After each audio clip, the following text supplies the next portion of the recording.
Hey everyone, welcome back. If you like this kind of straight up chat on property, money, and what's really going on, follow the podcast wherever you're listening and subscribe to our newsletter too, so you don't miss the next one. Ryan, this week I want to talk about something that sounds nice in politics, but gets messy the second you look at real life. The pitch is simple: hit wealth, make housing fairer, trim the tax perks. But once you actually follow where the pain might land, it doesn't look that clean. Yeah, that's exactly the problem. And on paper, it sounds neat. Go after investors, trim tax breaks, push the system toward fairness. But markets don't move like speeches. Once you actually think through who buys, who rents, who holds, who sells, who's building wealth, and who's just trying not to fall behind, the whole thing gets way more complicated. And that's really the story here. The target sounds clean, the fallout probably won't be. Let's start with the biggest one. A lot of people hear negative gearing or CGT changes and think, good, investors get clipped, renters win, simple. But is it? Not really. That's the easy version people like to tell. In the real world, if you make investment property less attractive, a few things can happen.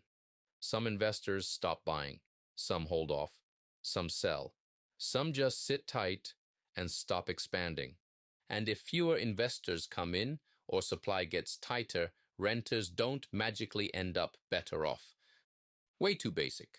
Because the rental market runs on supply, vacancy, confidence, and cash flow, not just politics. And if a policy sounds fair in theory but ends up making investors pull back before anything better replaces them, renters can easily wear part of the pain. And I think that's where small landlords matter, right? Because people picture some huge rich investor with 10 properties, but a lot of landlords aren't that. Exactly. That's a big miss in the way people talk about this stuff. A lot of small landlords are not sitting there feeling rich. They're just trying to make the numbers stack up on one place, maybe two. And when tax treatment changes, it doesn't always hit the giant player first. Sometimes the smaller, more marginal investor feels it faster. Because they've got less room. Yep, less buffer, less scale, less flexibility. So, if the policy starts making the deal look worse, they might be the first to stop buying or the first to think, why am I doing this? And again, once enough of them think that way, the whole rental side can get tighter. One thing I found really interesting is the way all this is being sold as helping younger Australians, but that doesn't necessarily mean younger people actually come out ahead. Yeah, and that's where this gets really tricky because young people versus wealthy investors is a great political frame, but real life is not split that neatly.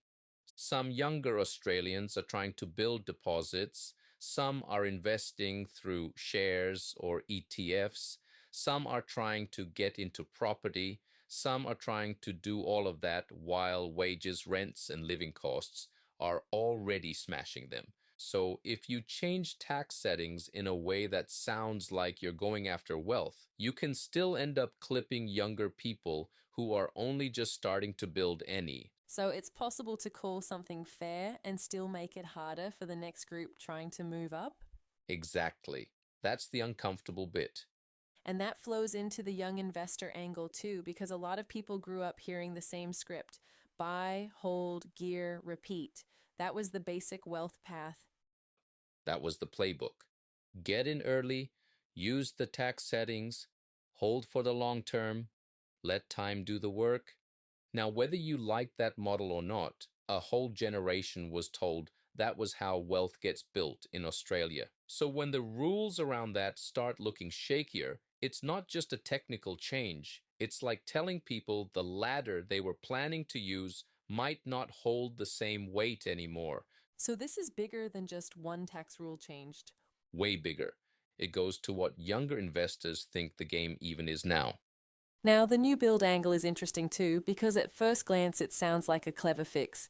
Steer investors toward new homes, help supply, leave existing homes more open for first home buyers. Yeah, sounds neat. Until you think about where those new homes actually are. A lot of them are in the same outer suburban or lower cost areas first home buyers are already looking at. So, if policy pushes more investor demand into those same corridors, you're not solving the problem. You might just be creating a new fight. So the solution could actually make competition worse in the exact places younger buyers need. That's the risk. Again, good idea on paper. Messier once real buyers and real investors are standing in the same part of the market. One twist I didn't expect is that SMSF investors might actually end up looking stronger through all this. Yeah, and that's one of those second order effects people miss.